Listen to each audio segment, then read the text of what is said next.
Well, we will indeed keep a close eye on that developing story and bring you further updates as they come in. For now, though, let's turn to the Middle East, where U.S. President Donald Trump has met Palestinian leader Mahmoud Abbas in Bethlehem. Abbas is hoping to convince Trump to remain committed to an independent Palestinian state. On Monday, the American president made a symbolic trip to the Western Wall in Jerusalem. He also met with Israeli Prime Minister Benjamin Netanyahu. Trump has met with both leaders earlier this year, backing away from the U.S. commitment to a two-state solution in Israel.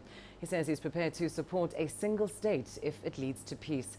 Later on Tuesday, Trump will return to Jerusalem to deliver a speech at the Israel Museum before wrapping up his visit to the country. I extend my deepest condolences to those so terribly injured in this terrorist attack, and to the many killed and the families, so many families, of the victims. We stand in absolute solidarity with the people of the United Kingdom. So many young, beautiful, innocent people living and enjoying their lives murdered by evil losers in life. Well, let's get you more on Donald Trump's visit to Israel. I'm joined live now from Jerusalem by our correspondent, Stephanie Freed. Stephanie, just to begin with, of course, we are following that breaking news story there from the UK after that attack in Manchester. We know that President Donald Trump has offered prayers to the victims of the attack. What more can you tell us about his address?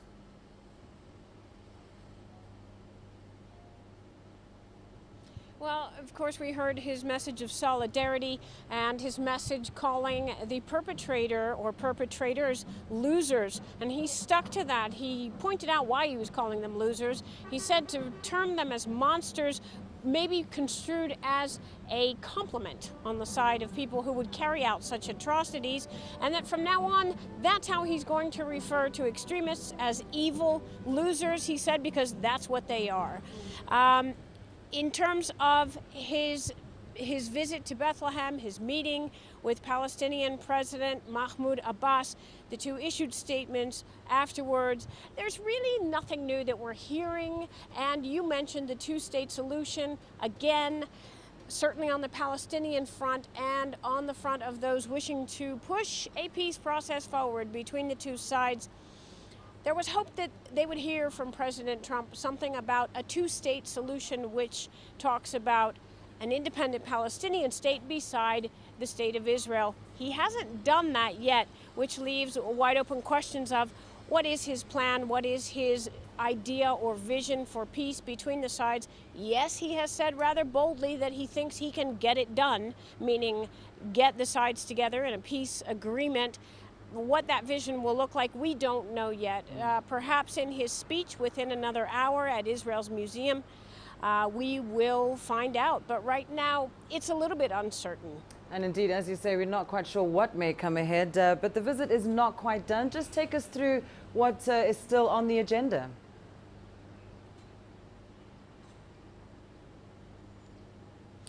Well, just now he came from, or is coming from, a visit at the Israel's Holocaust Memorial Museum.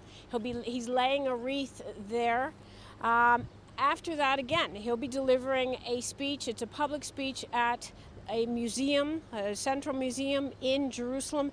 And then within a few hours, he wraps it up, his 28-hour visit, and he leaves. Again, the expectation is that if there's anything we haven't heard, and we really haven't heard anything dramatic, which is a change certainly for this president, not to hear anything dramatic in the 28 hours that he's been here.